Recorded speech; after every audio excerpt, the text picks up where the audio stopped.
Hello friends, यथार्थ Hindi education classes में आप सभी का स्वागत है। आज की क्लास में हम पढ़ते हैं हिंदी साहित्य के कुछ इम्पोर्टेंट प्रश्न।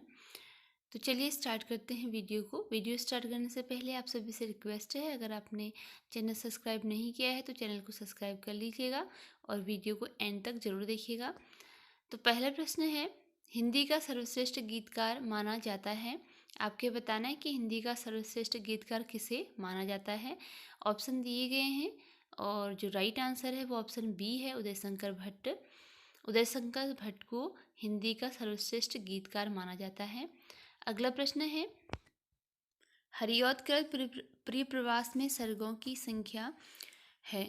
हरिऔध ने जो प्रिय प्रवास की रचना की है उसमें सर्गों की संख्या कितनी है यह बताना है। ऑप्शन दिए गए हैं 17 है, 15 है, 18 है या फिर 21 है। इसके लिए राइट आंसर ऑप्शन ए है 17। प्रिय प्रवास में सर्गों की संख्या 17 है। और ये जो है इसकी रचना खड़ी बोली में की गई है। खड़ी बोली क्या यह प्रथम महाकाव्य भी माना जाता है। अगला प्रश्न है, भीतर भीतर सब रस चूसे, हंस हंस कर तन मन धन मूसे, जाहिर बातन में अति तेज, क्यों सखी सज्जन नहीं अंग्रेज। नए जमाने की मुकरी शीर्षक में संकलित इस रचना के रचयिता हैं। यह जो है नए जमाने की मुकरी शीर्षक में संकलित है यह पंक्ति। इसके रचयिता बताने हैं। ऑप्शन ए राइट आंसर है भारतेंदु हरिश्चंद्र। भारतेंदु हरिश्चंद्र ने इसकी रचना की है। अगला प्रश्न है, धरती हिलकर नींद भगा, दे वज्रनाद से व्योम जगा, दे देव और कुछ लाग लाग लगा, दे पंक्तियों ये पंक्तियों के रचनाकार हैं। आपको इन पंक्तियों के रचयिता का नाम बताना है कि किसने रचना की है। इसके लिए राइट आंसर ऑप्शन बी है मैथिली शरण गुप्त। जो यह पंक्तियां हैं यह मैथिली शरण गुप्त के द्वारा रचित पंक्तियां हैं। इसी क्रम में अगला प्रश्न है, किस साहित्यकार को पुरानी पंथ के पथिक कहा जाता है। आपको इसमें बताना है कि कौन सा साहित्यकार है जिसे कि पुराना पंथ का पथिक कहा जाता है। ऑप्शन है मतीराम, घनानंद विद्याधर या केशवदास।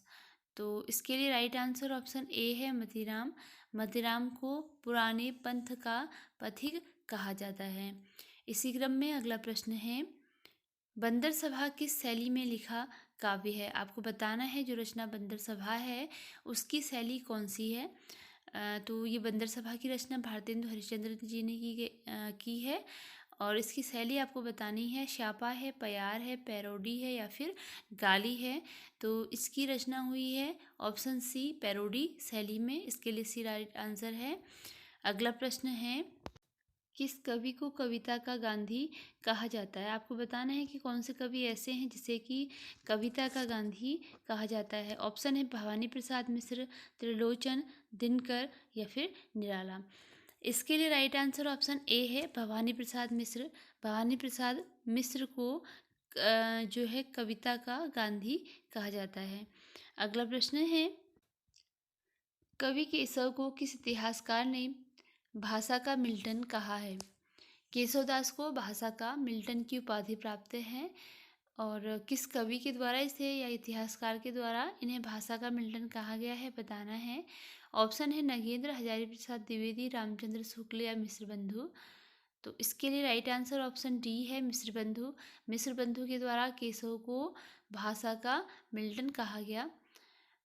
उपन्यास को सांसारी वार्ता किसने कहा। आपको बताना है कि जो उपन्यास है उसे सांसारी वार्ता किसके द्वारा कहा गया है। भारतेंदु जी के द्वारा कहा गया है, लाला भगवान दीन द्वारा, श्रीनिवास दास या फिर राधा कृष्ण दास के द्वारा। इसके लिए राइट आंसर ऑप्शन सी है श्रीनिवास दास। श्रीनिवास दास के द्वारा उपन्यास को सांसारी वार्ता कहा गया है।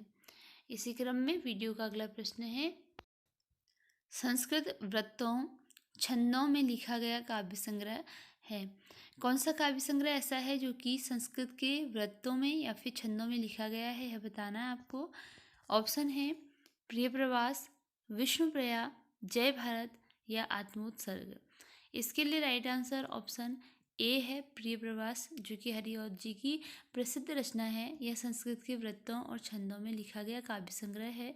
अगला प्रश्न है, निम्नलिखित में से कौन सा देश विभाजन को लेकर लिखा गया उपन्यास है। देश के विभाजन पर आधारित उपन्यास बताना है। ऑप्शन अमृत और विष, झूठा सच, अपने अपने अजनबी और अंतराल। तो राइट आंसर ऑप्शन बी है, झूठा सच। जो झूठा सच उपन्यास है वह देश विभाजन पर लिखा गया है। इसके दो भाग हैं, वतन और देश का भविष्य। पहला वतन और देश है, दूसरा देश का भविष्य है। अगला प्रश्न है, इतिहास दोबारा लिखो गीति काव्य किसका है? आपको बताना है कि जो रचना है इतिहास दोबारा लिखो, यह एक गीति काव्य रचना है। किसके द्वारा लिखा गया है? ऑप्शन है रविंद्र भ्रमर, रमानाथ अवस्थी, नचिकेता या रमेश रंजक। तो इसके लिए राइट आंसर ऑप्शन डी है, रमेश रंजक। जो इतिहास दोबारा लिखो गीति काव्य लिखा गया है वह रमेश रंजक के द्वारा लिखा गया प्रसिद्ध गीति काव्य है। इसकी विधा भी आपको यहाँ पर पता चल गई, गीति काव्य है। अगला प्रश्न, हिंदी साहित्यकार लीलाधर जंगूड़ी की प्रसिद्ध कविता जिसमें कि पुलिस की बर्बरता और भ्रष्टता का खुलासा किया गया है वह कौन सा है? ऑप्शन है बलदेव खटीक, मोचीराम, लक्कड़ बग्गा हंस रहा है और संसद से सड़क तक। तो इसके लिए राइट आंसर ऑप्शन ए है, बलदेव खटीक। ये जो है हिंदी साहित्यकार लीलाधर जंगूड़ी की रचना है जिसमें कि पुलिस की बर्बरता और भ्रष्टता का वर्णन किया गया है। इसी क्रम में अगला प्रश्न है, अब अली रही गुलाब में अपत कटीली डार में कौन सा अलंकार है? आपको बताना है, अब अली रही गुलाब में अपत कटीली डार में इसमें कौन सा अलंकार है? उपमा, उत्प्रेक्षा, अन्योक्ति या तिस्योक्ति। तो इसके लिए राइट आंसर ऑप्शन सी है, अन्योक्ति। इसमें अन्योक्ति अलंकार है। इसी क्रम में अगला प्रश्न देखते हैं। अगला प्रश्न है, सिद्ध पंचमात्रा के रचनाकार कौन हैं? आपको सिद्ध पंचमात्रा के रचनाकार का नाम बताना है। ऑप्शन है विष्णु स्वामी, आचार्य वल्लभ, राघवानंद या रामानुज। तो इसके लिए राइट आंसर ऑप्शन सी है, राघवानंद।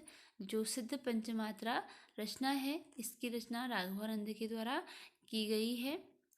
अगला प्रश्न है, डॉक्टर श्याम सुंदर दास ने श्रृंगार काल के उत्तरार्ध की किस नाम से अभिहित किया है? डॉक्टर श्याम सुंदर दास ने जो श्रृंगार काल नाम दिया था उसके उत्तरार्ध को मतलब उसके बाद वाले भाग को किस नाम से अभिहित किया है यह बताना है। तो ऑप्शन में आधुनिक काल दिया गया है, पुनर्जागरण काल, परिवर्तन काल या नवीन विकास काल। इसका राइट आंसर ऑप्शन डी है, नवीन विकास काल। अगला प्रश्न है, किस कवि को कविता का गांधी कहा जाता है? माफ़ कीजिएगा, ये प्रश्न जरा दोबारा आ गया है, देख लेते हैं इसका आंसर। इसके लिए राइट आंसर ऑप्शन ए है, भवानी प्रसाद मिश्र। जो भवानी प्रसाद मिश्र हैं उनको कविता का गांधी कहा जाता है। अगला प्रश्न देखते हैं, जी हाँ मैं गीत बेचता हूँ इन प्रसिद्ध पंक्तियों के रचयिता हैं। आपको बताना है जो ये रचना है, पंक्ति है, जी हाँ मैं गीत बेचता हूँ, यह किसकी प्रसिद्ध पंक्ति है? ऑप्शन में दिया गया है भवानी प्रसाद मिश्र, नरेश मेहता, गया प्रसाद शुक्ल और मुक्तिबोध। इसके लिए राइट आंसर ऑप्शन ए है, भवानी प्रसाद मिश्र।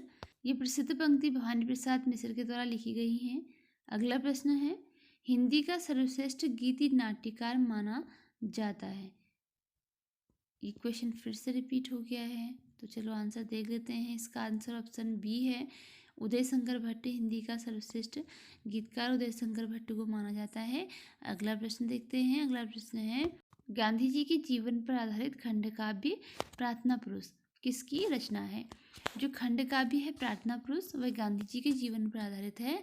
आपको बताना है कि यह रचना किसकी है, किसके द्वारा इसकी रचना की गई है। इसके लिए ऑप्शन दिए गए हैं, भवानी प्रसाद मिश्र, मुक्तिबोध, शिवमंगल सिंह सुमन या नरेश मेहता।